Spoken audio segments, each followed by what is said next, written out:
Okay. Hello, everyone. Welcome to the Get Your Words Out panel, the Digital Writers Festival 2017. I'm Stacey Malakari, a creative writer from Perth. I write young adult fiction. I'm also the founder of Get Your Words Out, which is a platform supporting the reading, writing and publishing of Australian queer young adult fiction. So today we're going to be talking all things AusQueerYA, particularly online spaces and character building. First up, I just want to start with an acknowledgement of country. So to begin, I would like to acknowledge the First Nations, first storytellers and traditional owners of this land, the Noongar people. I pay my respects to their elders past, present and emerging, and to the elders of the lands this broadcast reaches. So I'm going to introduce our panels. So first up, we have Ray. Let's hear it. Hello, my name is Ray White. I'm a non-binary writer, poet and zinester from Brisbane. My pronouns are they, them. I've written for Slink Chunk Press. My poetry has been published in Cordite Poetry Review, Wolfpack and other places. And my manuscript, Milk Teeth, recently won the 2017 Thomas Shapcott Arts Queensland Poetry Prize, which is pretty cool, which means that I will have a book out for you by University of Queensland Press next year. And I also have a short story for a YA audience called Glitter and Leaf Litter, which is coming out in Capricious magazine early next year.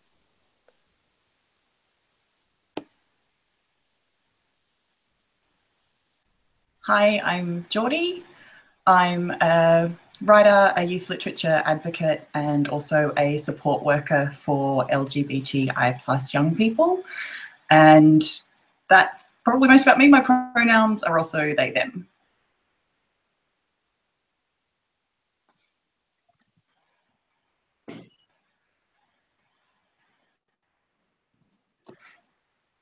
Hi, I'm Michael Earp. I'm a writer and bookseller living in Melbourne. I'm the manager of the Youngest Son bookshop in Yarraville. I established the AusQueerYA Tumblr and I'm currently the chair of the Love AusQueerYA committee. Hey, I'm Alison Evans. I write young adult fiction. My book Ida was published by Bonnier earlier this year. And I also co-edit a zine called Concrete Queers, which is a collaborative zine by queer people for queer people. It's very good.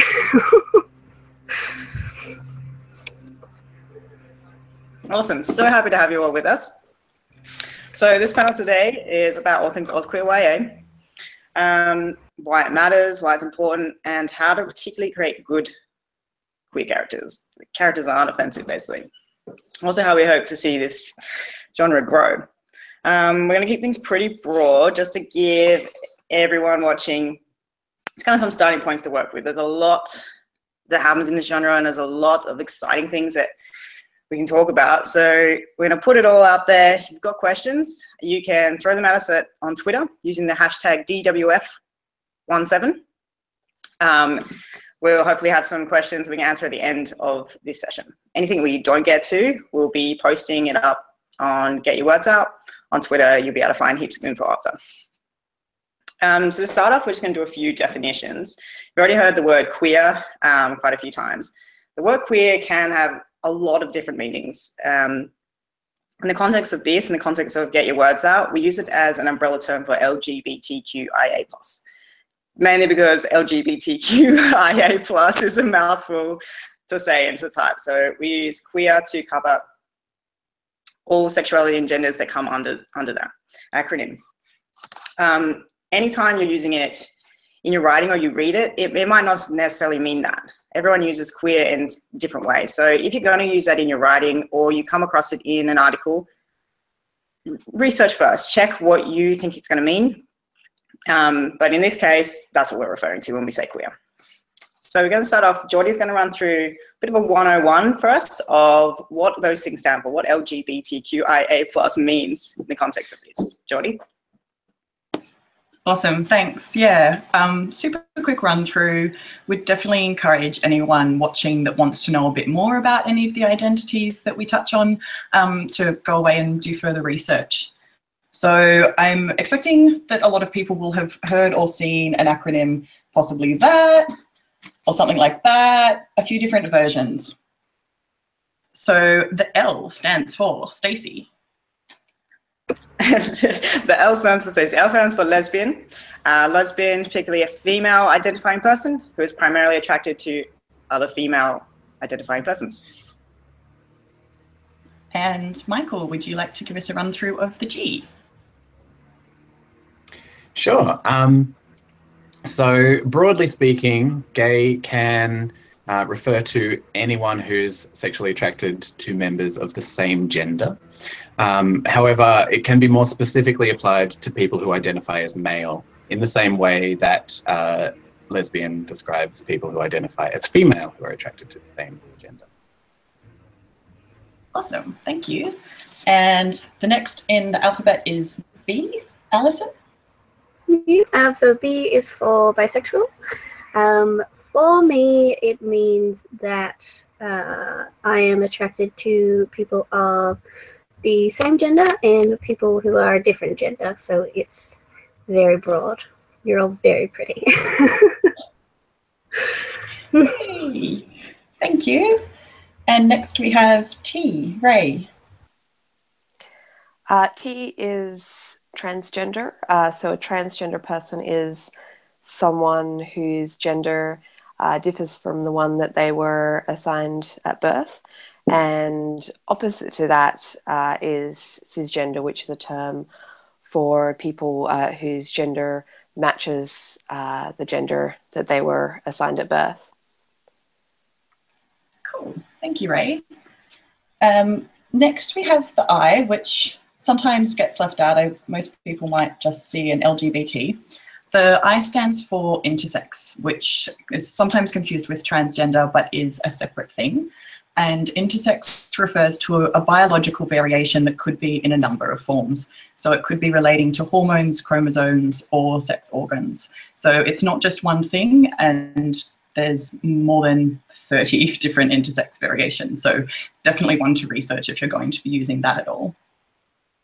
Q, Stacey has already talked about, but next we have the A, if you'd like to talk about that one, Stacey. So A stands for asexual and aromantic.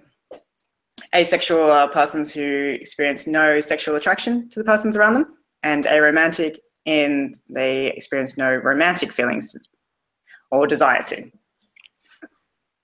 In a very broad, Thank you, Stacey. broad way. Thank you. Go team. The little plus sign you may occasionally see. It's really nice to use that whichever letters or version things you might be using, because there's a lot of different identities. And the plus sign is a small way of showing that the community is really big and there are many different terms that people use, and it's a small way of being able to respect that. It's also really important to note that this acronym is in English, and it's also Anglo-Saxon in origin, and that there's a lot of terms that people from other cultures may use to talk about their identities. What comes up a lot is why those particular identities happen to be grouped in that acronym. There's identities there that relate to sex, that relate to gender, and relate to sexuality. So they are three separate things, although for some people they may be interrelated. That they're all grouped together is the one thing that they have in common, which are the additional barriers, the discrimination and harassment that people in the community face as a result of our society's structures and dominant narrative. Awesome, excellent. Thank you, Geordie. All right, so let's get stuck into the main part of this discussion. So I started Get Your Words Out as a way primarily to connect queer writers. I was in the kind of first draft of my AusQueerYA manuscript and had no idea what I was doing, couldn't find people to talk to, so just procrastinated and built this. And, came across the AusQueerYA Tumblr blog, which you started, Michael. Could you tell us about why you started that and what AusQueerYA means to you? Sure. So I started the AusQueerYA Tumblr back in 2015 when I first heard about the Love AusYA movement, which the Love AusYA movement is all about celebrating and spreading the word about local authors and local stories, just to sort of combat the deluge of marketing power that comes from international publishing, to say basically we have stories too. And I saw that and I thought that was a really good idea, but as with most things in life, I thought, that sounds great, I want a gay version. And so I was like, how do I go about doing that? And I also realized that some people talk a lot about how there's so few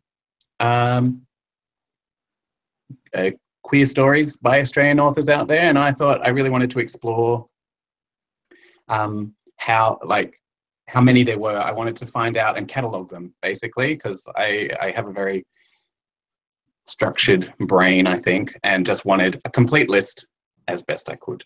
And so I started with the Tumblr with that in mind, just to make things easy for people to find for a YA audience with queer content or characters.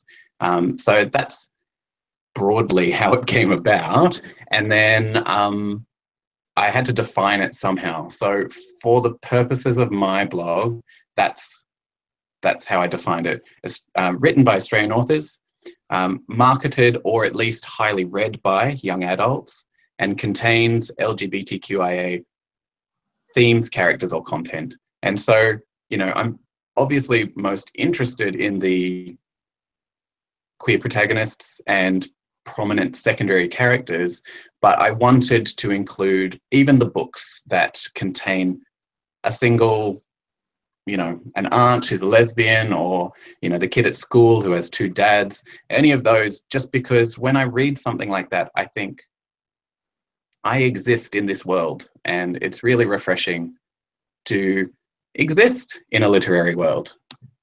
That all came about. And it's interesting that in Get Your Words Out, I only include queer main characters. I think it is, I would love all YA books to have queer characters around. I think I only focused on main characters for myself.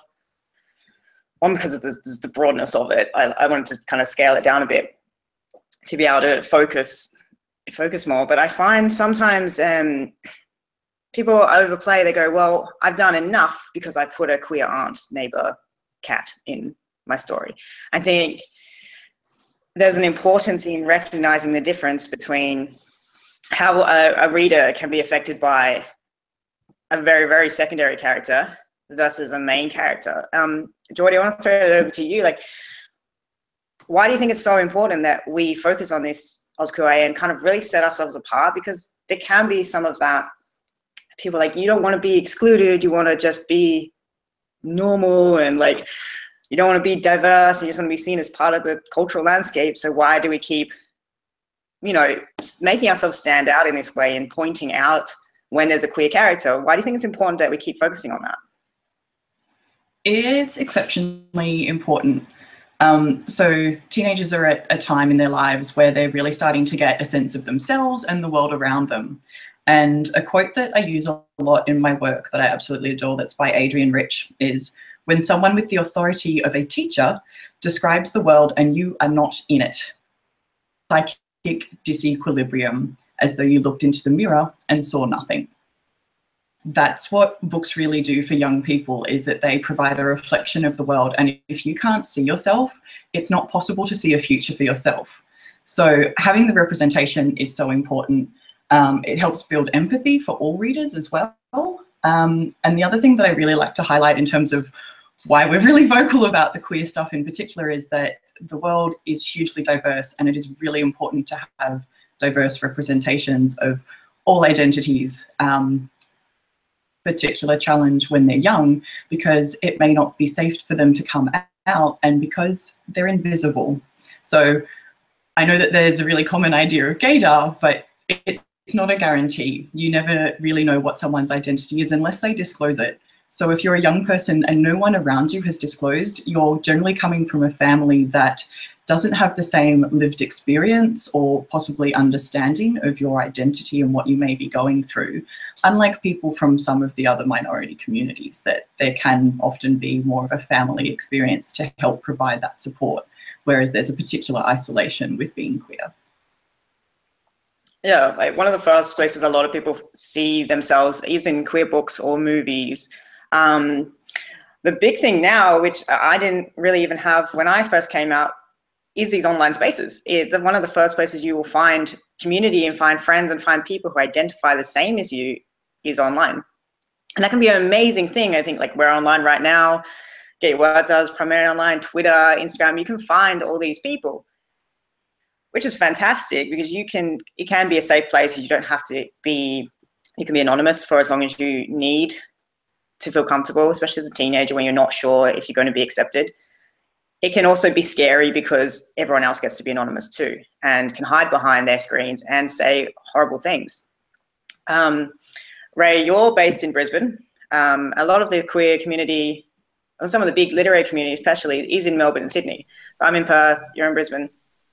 Currently in France, but living in Brisbane. How do you find the difference between online spaces, and do you connect with online spaces in Brisbane, or is it more a in real life community? For your experiences? I think it's a little bit of both. Like I interact with people who are in Melbourne and Sydney. There's a lot of the queer community that I connect with who are poets, and they are in Queensland, and also like the zine scenes. There's like a lot of zinesters in Brisbane, but at the same time, I guess I also enjoy like the online spaces because I often don't want to leave my house. I have mental illnesses, and I think it's really important for me that there's a queer lit community that is online. So I do spend a lot of my time online, doing editing, doing writing, DMing people and that kind of thing. So I think that's that's something that is really, really important because I don't want to necessarily, even if there are people in Brisbane that I want to meet up with, I don't necessarily have the ability to. Yeah, that's this is what you said about the mental health. I kind of didn't even connect that. Jordy, you work a lot with so with youth in support work. What do you have to say about that idea? The mental health aspect? Yeah, online spaces being a good place when you're not comfortable. You might be out, but you're not comfortable socializing in real life and interacting that way. Yeah, the online spaces provide a really important connection and take off that pressure, because it's really intimidating walking into a room full of strangers, but if you can do it in an online space and sometimes anonymously, there's a huge amount of support. And with regards to community, I think particularly for anyone interested in writing, it's really hard to write if you don't actually have support and mental health well-being kind of looked after. And one space that is really great for young people that I'd encourage them to connect with is -18. They're based in Melbourne and run events in Melbourne, but they have an online community and forums that are accessible. You can sign up from anywhere in Australia and connect with like-minded people. Awesome, and we'll put that link up for everyone after the broadcast. I'm going to just jump over now to publishing. So we're queer writers. It can be a hard landscape to be an out queer writer writing queer stories. As one of the hardest things I find is that there's a bit of a controversy between publishers would like to have queer books because they sell, they're good, but they don't necessarily want queer authors because we're controversial, especially in the young adult market where a lot of our marketing goes into schools and libraries. We're doing school talks, and then it becomes but you're gay and you're in a school. So Alison, you have had a book published and you were out when you did so. Queer themes, you've got really amazing stuff in your book, and you're a very open person. What have been your experiences publishing? They've actually been really, really great. So So for when I submitted the first draft of Ida, Daisy wasn't using they pronouns, and when I had to resubmit for a second round of edits, and I changed their pronouns to they, and I was really worried. I was like, oh my god, what's gonna happen? But Angela Meyer, my editor at Echo, she didn't even like mention it at all. It was just, oh yeah, cool, great. So Echo have been like really, really good, and I find it's not really within the publishing world for me. It's more like with reviewers and interviews and things. I'll get like misgendered, or I had I had this one interview with someone who was talking about how my writing plays plays havoc with gender or something. I can't remember. All the pronouns were all very confusing, and they were really rude and mean about it. So it's mostly, I find, reviewers. I find readers, especially teen readers, they love it. They don't really make a big deal about it. I think because they've grown up with way more exposure to all this kind of stuff, especially with the internet now. So I feel like, I don't know, I've probably lucked out in like 100 million ways, but I found it quite good. And yeah, just really, everyone's been very welcoming, I think, which has been really lucky and really nice. Yeah, I found since starting to get your words out, like look at all you people here that I've connected with. Like, I've only been doing this such a short time, and I've just found really amazing community so quickly. But with that review, where did you turn for support with that? Like, did you go to online spaces and talk about it, or do you have just close friends in real life? Like, how did you deal with having a bad review, but having some harsh things said about you? Yeah, I think also, just before I start, it's I don't mind bad reviews. I just hate it when they're rude or they like attack me as a person. Like, if you don't like my book, that's cool. I don't care. I don't like every book out there, but this review was really rude and really transphobic, and so immediately I tweeted about it. I put a screenshot on Twitter, and you know, everyone was like, wow, that's really rude and mean, and, you know, sorry that happened. And it was just like this immediate group of support that was just really nice. And yeah, so the Love AusQueerYA community is really nice, and it overlaps a lot with the queer writing community, and so it's all just, I really, especially on Twitter, it's just a really great support network that you can kind of access immediately if you need to. Yeah, Twitter is it's one of my favorites because it's just so immediate, and it's Yeah. and I love that it's just like you can just share things so quickly and just get all this. I just love, like, every time something new comes up, it's the first place that everything's happening. Yeah. We'll go into a bit more with the pronouns in the second half with character building. Mm-hmm. So I want to touch on own voices now. So own voices is the idea of a author sharing the same identity as one or multiple characters. For example, if you identify as a lesbian and one of your main characters is a lesbian, that's an own voices story. You can be queer and still not, you can be queer, write a queer story, and it can still not be own voices. For example, if I was to write a gay male character, that's not my identity.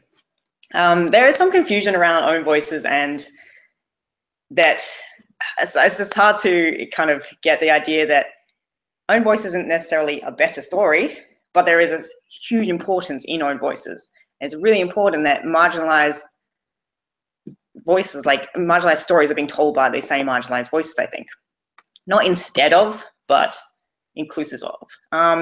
Michael, I want to hear your views on own voices. In your bookseller, you have a bit of a broad in Love AusQueerYA and the AusQueerYA blogs. Like, what are your views on own voices versus not own voices in queer YA? So own voices is incredibly important. It's I think it's great because coming from a place of intimate understanding provides an authenticity and insight that solely belongs to that writer. And so, you know, that it lends quite a lot of weight to the writing. It's certainly important to encourage own voice authors to you know, write their stories, write what's important to them from that place of understanding. And it's also important to encourage them from like within the publishing landscape to just to celebrate stories and, you know, encourage them, celebrate them.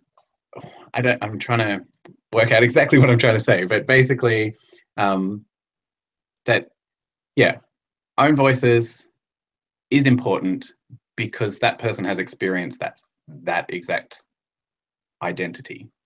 At the same time, I wouldn't ever say that straight or cis authors shouldn't write queer characters, because then I feel like we would immediately be erased from the worlds that they're creating.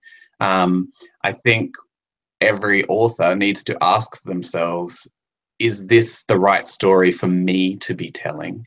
And if it is, have I done the work involved to make sure that it's been written sensitively and that the characters are well-rounded and genuine, which, you know, we're about to talk about more in the character building side of things, so I won't go on about it. But yeah, that's basically my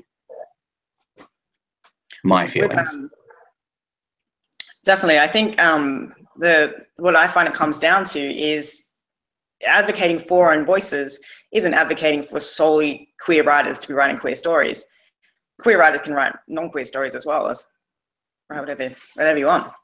But it's more about taking back spaces that we've been pushed out of. Like, queer stories are being written and being written poorly, and we're being ignored. Geordie, what are your thoughts on this? I've had some interesting discussions about this with Michael before, and I think I'm a little bit more hardline. For me, one of the factors that really comes into it is not just around that authenticity of representation, but as you've just mentioned, Stacey, the whole who is gaining from it. Like, I realise authors do not make a lot of money from books, so there's not necessarily a lot of financial gain happening, but still someone is getting a platform. Who is getting access to that for what story they're telling, and at the same time, who is paying the price? Because if you get it wrong, if you're part of the community, you are bearing that burden and you are taking on that share. But if you're not from the community and you tell a queer story and you get it wrong, I'm sure, but you're not part of the community that's paying the daily price and the burden of being from that community and the hardships that we face in day-to-day living. Yes, 100% agree. Like, I think with own voices, if a literary magazine or a publisher is commissioning specifically a queer story, they say, we want a queer short story, we want a queer novel, that job should go to a queer author of the same identity. It makes no sense to me to say, oh, we really want some trans content, a cis author to do it.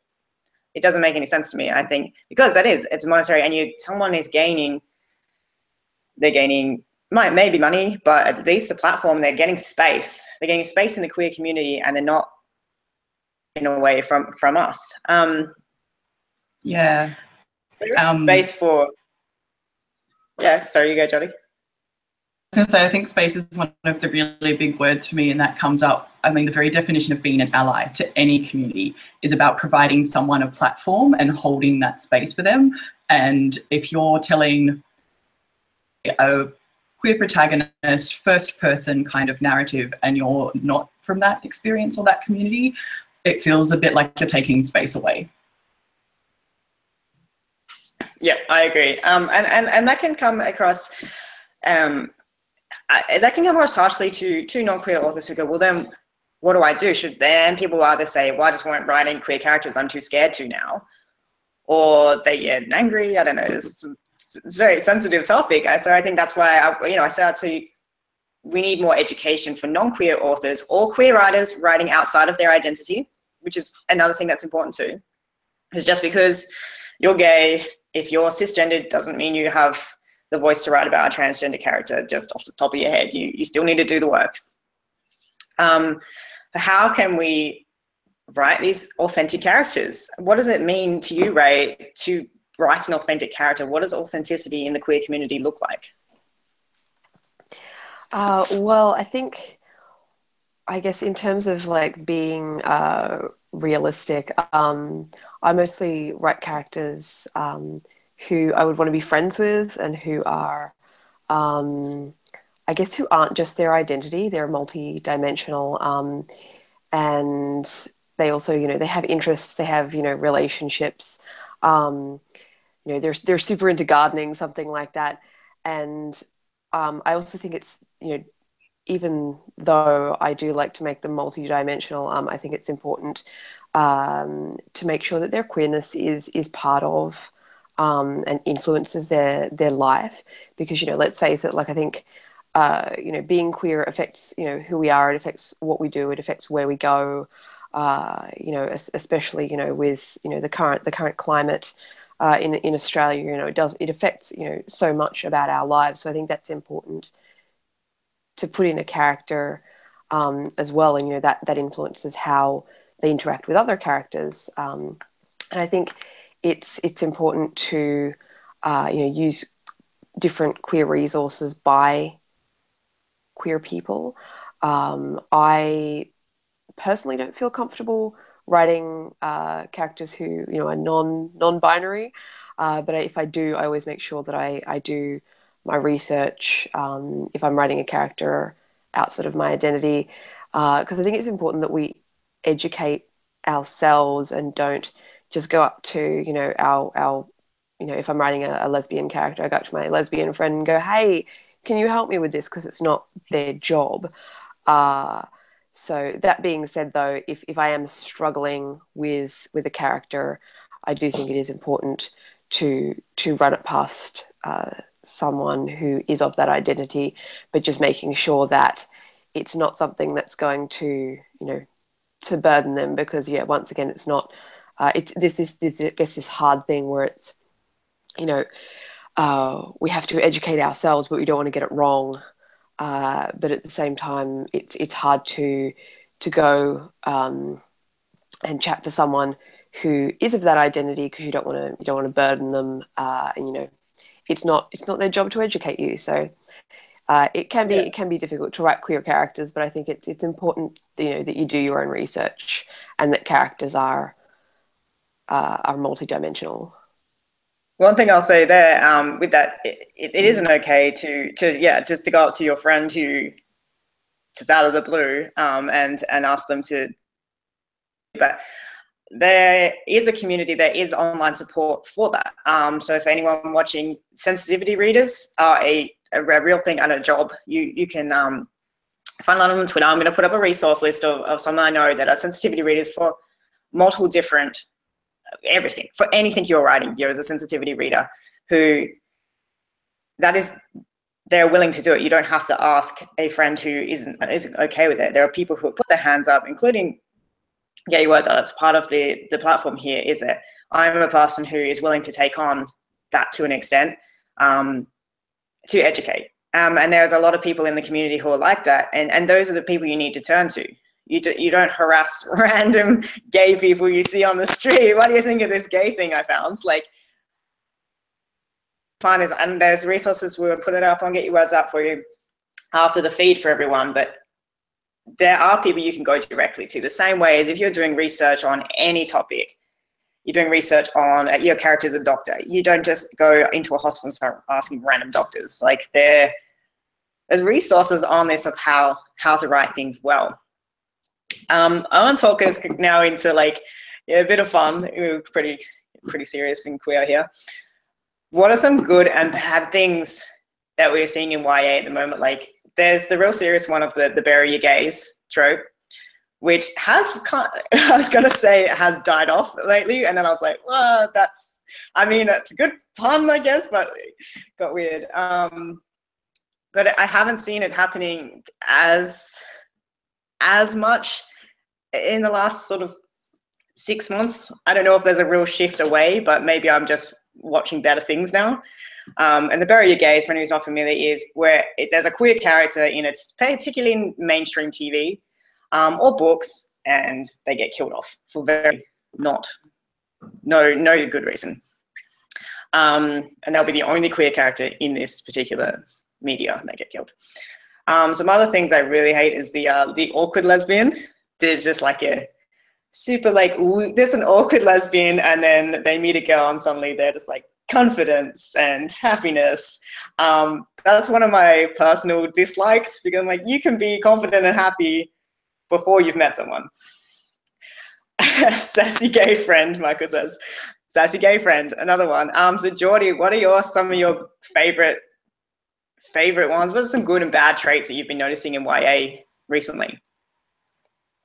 Good and bad. I think Australian YA is getting better at intersectionality, which is super awesome. Obviously, I'd love to continue to see that trend. I actually think trend is a terrible word for it, but I'd love to see that continue to grow, and there should be more of that. I'm really over the coming out stories. I feel like I can't speak for the whole community, but I feel like there are plenty of books now that cover the whole kind of how to come out to your parents and have that awkward conversation. And that we don't necessarily need more of those, although if there's a gap, I think, again, it's really around disclosing but coming to terms with and understanding identities that there's new language for, because the language is constantly changing in the space. So it's great to have those represented, and they don't exist right now. And I'm thinking more identities like pansexual and agender, like to have a character exploring and learning the terminology for that to help educate other young readers would be really awesome. I'm over the straight person gets trophy for accepting gay best friend. Yeah. I'm just going to pause you a sec there. Michael, you're not over the coming out stories. You think there's still a place for the coming out narrative? Yeah, I read an article, I have no idea where, but it was basically a, now I'm going to get it wrong, but it was a person of color with, I think they were pansexual, and they were saying my story has not yet been told. And so, yeah, as Geordie said, it's that intersectionality that we need to see more of. And I think that's where there's plenty of more room for coming out stories. I personally am not over a coming out story. I'm happy to read plenty more, but yeah, they do need to be about the way things interact in the broader scheme of things than just someone saying, hey, by the way, I'm gay to their friends, and then their friends going, hey, that's not cool. Oh wait, yes it is. Yeah. So yeah, I think that's a good point. Like maybe we've had, not that there's enough, but in terms of like lesbian female romance and gay male, though there isn't a lot of gay male Australian young adult books, but maybe the coming out narrative in those, there's certainly fewer of them. There's hardly any. I was the Gay YA blog, which is the American site. They were talking about, they were like, there's just so many gay male books and hardly any females. And I was thinking that's kind of the opposite in Australia. Geordie, you've got another love you want to throw us to? Yeah, it's a little bit around coming out stories, or rather the opposite of, is that I do love it when there's a character that's already been through that process and is completely accepting and fully disclosed all of their, although you never stop coming out. That's the story of life. But that's not the main thrust of the novel, where, and I'm going to give a shout out here to Ida, because I loved Alison's book, Ida, where it's great spec fic stuff happening and there's all of these great diverse characters, but that's not what the book's about. Yeah, Alison, let's talk about Ida for a bit, because you've got Daisy, who is gender queer, does she call it gender queer or gender fluid? I forget the gender queer. genderqueer, and you use that phrase in the. I literally had it written in front of me, and I was like, and then when I looked at my notes, I was like, where is it? They use the phrase genderqueer. You use it specifically in the book. It's not just they keep using they and them. Maybe they're gender. There is actually a dialogue where Daisy is explaining, I went and visited my family. They didn't really understand the genderqueer thing. You've got Ida is bisexual, and Frank is transgender. So I love that you've put a lot of these things into it. What was your thinking behind it, and how did you work with those different identities? Well, basically, like everyone I know is trans in real life. And so I wanted to sort of get that across, that like one trans person isn't going to be friends with a whole bunch of cis people. Like we know each other and we like each other. And I kind of wanted, because there are four trans characters in it. There's Frank, who's a trans boy, which I didn't actually say in the book. There are some kind of hints, but I forgot to actually explicitly say that, which I kind of wish I did. Daisy, who's genderqueer, and then Damaris and Adrastos, who are both gender fluid. And I wanted to show, Damaris and Adrastos both have the same word to describe their gender, but they experience it a lot differently. And Damaris kind of says that she says Adrastos is more fluid than she is, where Damaris feels quite solid for a long time, and then she'll kind of shift. And yeah, I just wanted to show that there's no one way to be trans, which I feel like if you have one trans character, then it can be quite easy to fall into that trap, because I've done that before.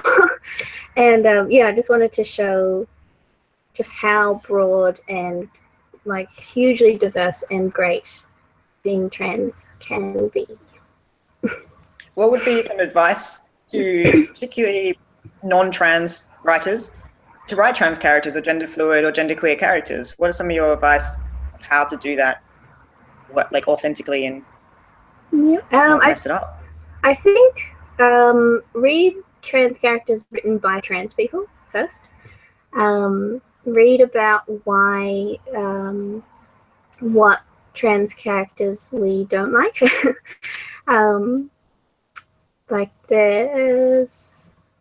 Because there are some books that are quite popular and trans people hate them because they're actually damaging. And do you have any can you give us one example? We'll put them up after. The one I'm thinking of is Luna by Julianne Peters. It's about a cis girl who has a trans sister, and it's about how her life is so hard because her sister's trans and blah blah blah, and it's awful. So yeah, just figure out what the community appreciates, and sensitivity readers are always great. If you want to pay them, that is extremely good. And yeah, just research and talk to actual trans people, because we exist in the real life. I also love before when you were we're all friends, because I think that's a lot of what's missing in AusQueerYAs that are written by non-queer, and they go, I'll just put the gay best friend, and I'm like, all my friends are either gay or most of my friends are gay. We've got our Pride month starts this month or in November, so we have our fair day, just a big gay picnic that's coming up tomorrow. It's really fun. Anyway, they say, oh, who are you going with? I'm like, they're all just going to be there. All my friends are just going to be at the park. I don't even have to text them. They're just going to turn up at the park, and there's going to be a big bunch of queer people. They're all my friends. And I think that's something that's really missing in, I'll put one gay character in, and it might be a really great character, but there's too many straight people there. Where's the rest of us? Where's the rest of the gays? And I think that's one thing I liked about Ida, and a lot of Molly Jane Ward's books, and there's lots of queer characters. We don't need to just confine ourselves to writing one queer character, and that's enough, because Ray, what you were saying before about it informing our identities, it informs who our friends are and how we dress and our politics and all sorts of these things, that our whole lives are queer, even though our sexuality isn't our whole personality, isn't our whole selves, but it does inform how we live our lives. What else do you think is missing from AusQueerYA, Michael? We talked about intersectionality, but is there any other kind of things that are missing from AusQueerYA at the moment you'd like to be seen?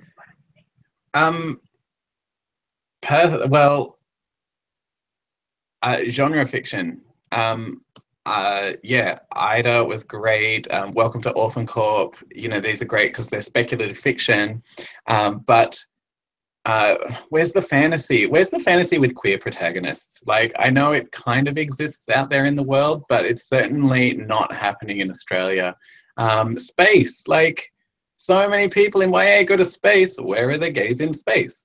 You know, genre fiction, I think, historical fiction as well would be great to see more historical fiction.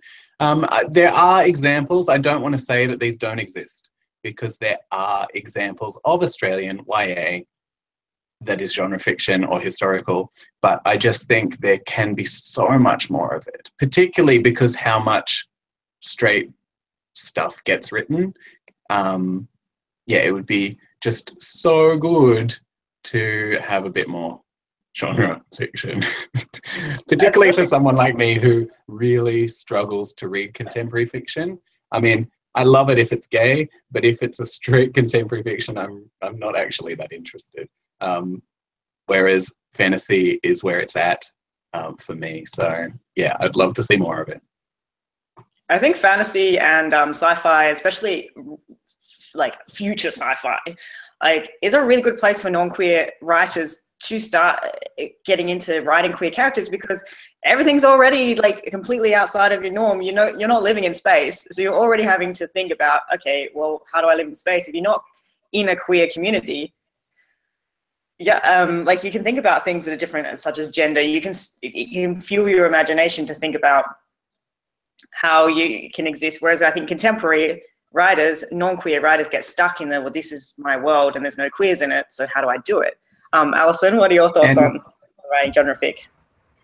Oh, I just really love hot aliens, and I feel like with sci-fi in particular, the aliens all use the like the Western human gender binary, and it's like, what? Like, why would they do that at all? It's just it's kind of baffling, and like I read In the Dark Spaces by Callie Black, and the main character at first thinks the aliens conform to the gender binary, but then realizes that they're all the same gender, and like they're a monogendered species, and it's just it was so refreshing.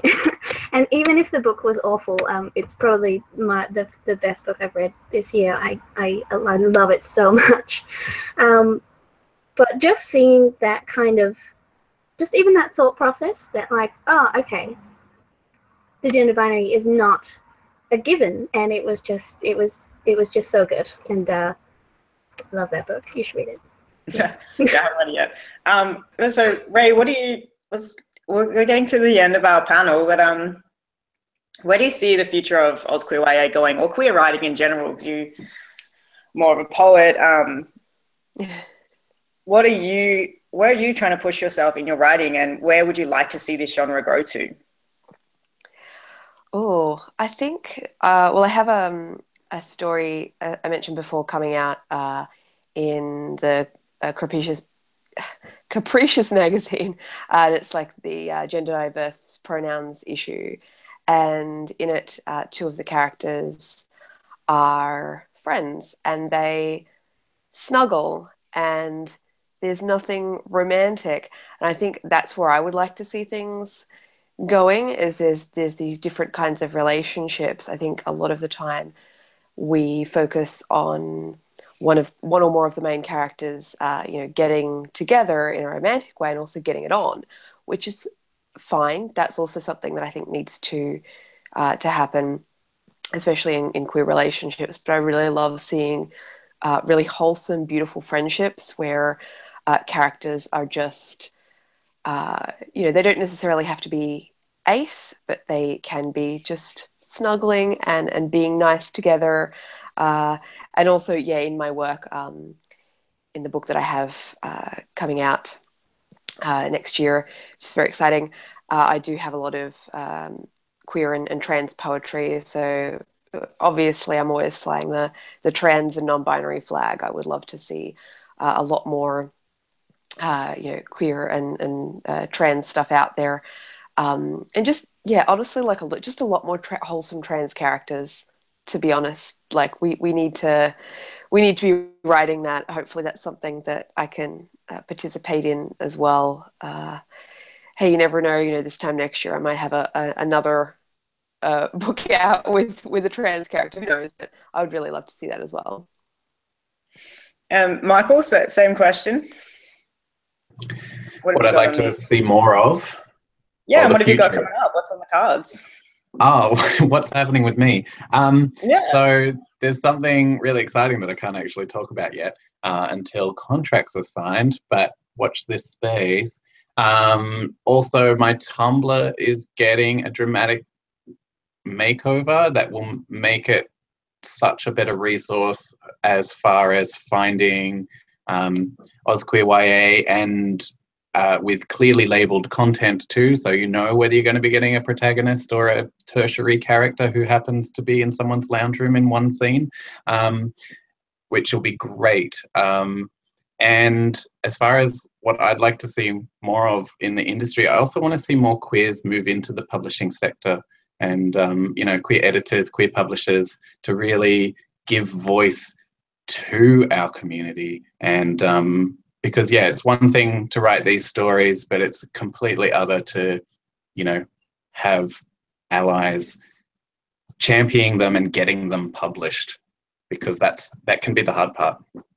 Yeah, that's one thing I found a really disconnect in trying to find, like, I've got like a Word doc on my computer here that's like trying to find publishers and editors. I found the publishing houses that are supporting AusQueerYA, because that's fairly easy, but actual individuals who support either are queer themselves or are championing for queer YA who are good allies, that's really hard information to find. I'd love if any editors or publishers or people who are working in the publishing industry out there want to get in contact with us, get in contact with Get Your Words Out, and want to be known that you are here as a resource. That would be amazing. I'd love to be able to put together a resource of people we can talk to. Yeah, Geordie, what do you got going on? I'm currently working on my first YA novel manuscript, and I was really lucky to be granted one of the Hot Desk Fellowships with the Wheeler Centre earlier this year that got me some solid writing time, and NaNoWriMo is the next kind of chance to really go at it. But there's a bit more information about it on the Wheeler website, but it's a bisexual and gender questioning protagonist in a regional area, and then a genderqueer best friend, and lots of adventures and really trying to upset social norms in the school, which is fun. And what do you hope for in the future of AusQueerYA? What do you hope for our community and for readers particularly? Like, what do you hope that young readers can get out of us? I can't wait until they become writers. I'm really excited for their stories and their experiences. And as we've touched on intersectionality before, I think bringing in all of the other aspects to have more people of colour that are also queer, and people with chronic illnesses that are also queer, and all of those things that are real lived experiences that are just not currently represented in Australian YA. And more of everything, more. Yeah, definitely. I mean, even our panel right now, we're all white. Like, I'd love to see. There's just so much to work. There's so much work to be done, and I'm really excited for how much kind of has been happening in the last 6-8 months that I've been actively involved in this. But I'm so excited for all our future things that can happen. Like, I just love it. I just love it. Alison, what are we hoping to see from you? I would love some happy trans teens. Not that there aren't happy trans stories, but I find a lot of them are very sad. And less queer trauma, more POC writers and characters and disabled characters and writers. Yeah, just more, like Jodie said. Yeah, I'm doing NaNoWriMo as well, and I'm trying to write a happy trans book, also with magic, so that should be pretty fun.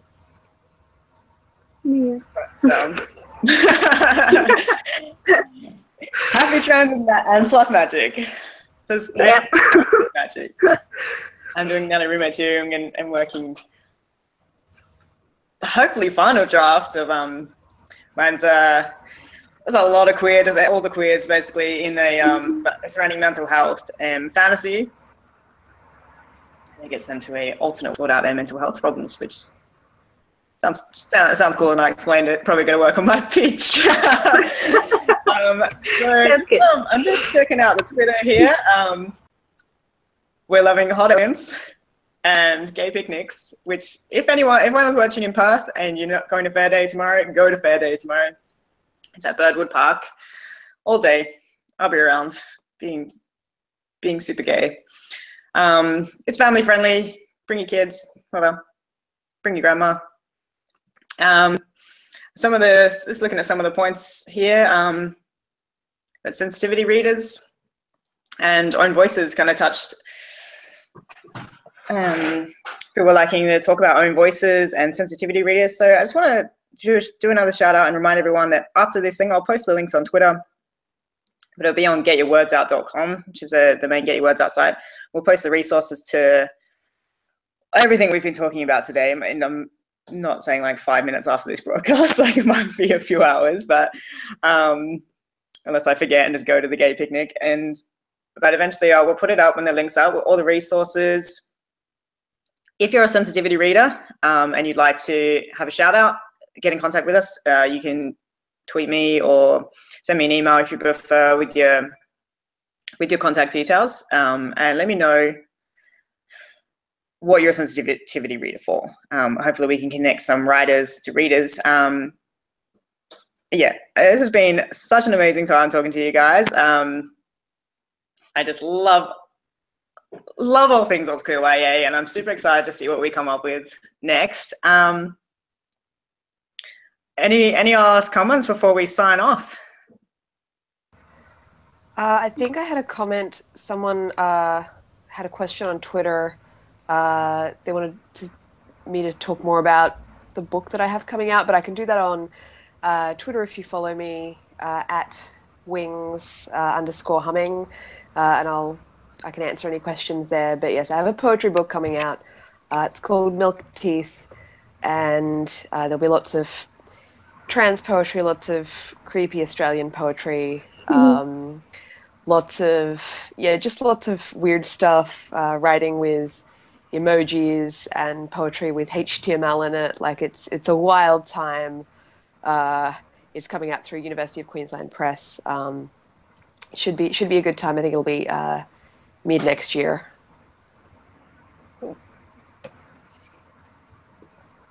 Anyone else? Any last comments before we wave goodbye? Thank you to. Sorry. I just wanted to say that if you read something and you love it, tweet about it, share it. Like, you know, we're all in this together, and so, you know, share the love, basically. Yeah, sorry. I just wanted to say thank you to Digital Writers Fest for having us, and the Emerging Writers Fest as well, who runs the festival. So nice, thanks. And thank you to all of you and to anyone who may be watching.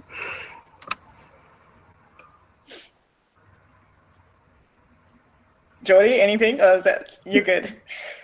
Oh, I thought it was an You're the only one optional who didn't say opt-in. I'm anything. loving what everyone else is saying. Are you good, or you're just smiling? You're just sitting there smiling, which is nice. I'm so happy. I'm feeling all the love. Yeah, I think everyone else has said it best. And I guess just to add to what Michael said about sharing it, like, if you can buy Love AusYA books, please do, from local booksellers. If you're part of the community, it is important to support it, to keep it alive. And if you can't afford to buy books, then ask your library to get them. Like, if they're not getting them, you can put in requests, and libraries are super happy to get in books that readers want to read. So ask them, they'll get it in. It's still supporting the system, and you still get to read the book for free. Yay! Awesome. Well, thank you, Geordie, Michael, Ray, Alison. Thank you, Digital Rise Festival. Thank you to anyone watching. If you want to watch us again, this is a live stream now, but it stays on the internet. You can come back and watch us anytime you like. And that's it from us. I'm going to sign it out. Thank you so much, everyone.